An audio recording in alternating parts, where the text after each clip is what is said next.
So our story starts 13 years ago when it was the night of the NRL Grand Final. My mum, my dad and myself were on the couch watching the TV when we received the phone call, which no one wanted to hear. So it turns out that my uncle had had a stroke and he'd been paralysed from one side of his brain and was being rushed to hospital. And that's really where it all started for us, because he went from doctor to doctor and he actually had to move from Sydney to Melbourne as well. And for us that was incredibly stressful because all his documentation was all over the country. So I'm Justin and I'm a user experience designer, and today I'll be speaking about the challenge which we've come to work on. Paul will be discussing the solution that we've created, and Rhett will speak about the business case which we've also made. So our challenge with My Health Records, which is a government initiative, is that for us there's a lot of concern around privacy, and for someone like my uncle or the elderly there's no opportunity for us to really manage that well.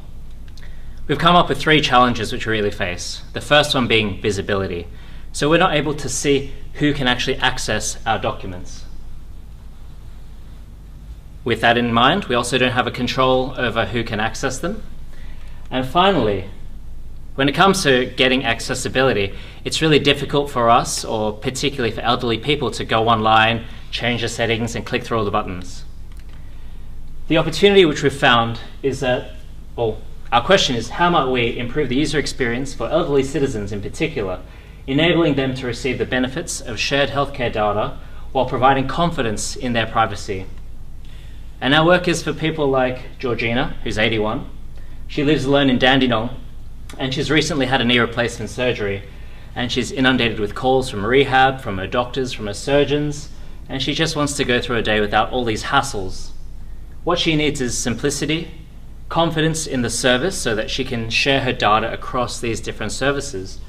But she also needs it to be very simple because she doesn't have a smartphone and she prefers not to use a computer for anything other than solitaire. And that's where voice accessibilities come in. Paul? Right, so I'll talk about our solution, voice accessibility.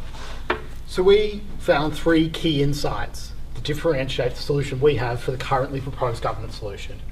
And those are default deny rather than default allow, which is the current government system, where any healthcare professional can access all your information unless you explicitly deny it. Granular permissions, control based on per healthcare professional rather than a simple on or off, opt in, opt out. And finally, the ability to sunset permissions. Just because someone needs access today or this week doesn't mean they need it in 20 years' time. So, our solution. So this is actually a screen grab from the government documentation for healthcare providers about the My Health Record, and it's a very government provided interface, but this is it.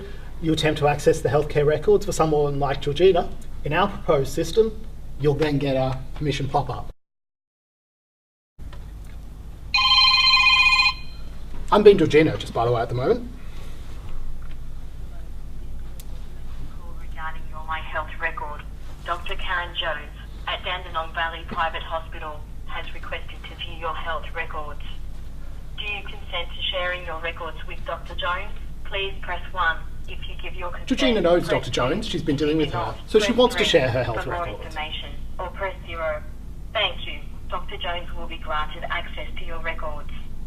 How long would you like Dr. Jones to have access to your records? Maybe Dr. Jones is just a temporary specialist and doesn't need long-term access. For the next week, press 3. Thank you. Access will be granted to Dr. Jones. Goodbye. And Dr. Jones here has just got a notification through SMS with a link to the documents requested, after Georgina has given her explicit consent and limited the period of that consent to what's required for this particular course of treatment. And now I'll hand over to Rhett, who'll explain the rest of our business case.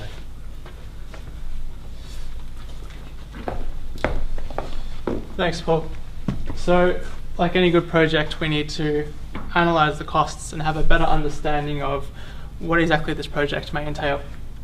So, sweeping through these 3 key numbers here, so we've estimated the total market size for this in the Australian population of 3.5 million individuals who are aged over 65 years old. Assuming a 50% opt-in rate for a service such as this, we've estimated 500,000 people who would be potentially using a platform annually. And in consultations with some of our experts at IBM Cloud, we've costed out the design, test, scale, and implementation of this service to be $850,000. Going forward, annual running costs, assuming approximately $20 per person per year, we've costed out at $10 million. Savings to the government.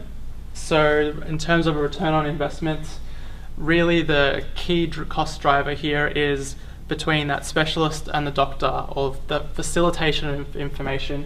We've costed out here a potential $42 million saving through the reduction in diagnostic errors and the I guess the reduction in liability costs sweeping through our medical industry.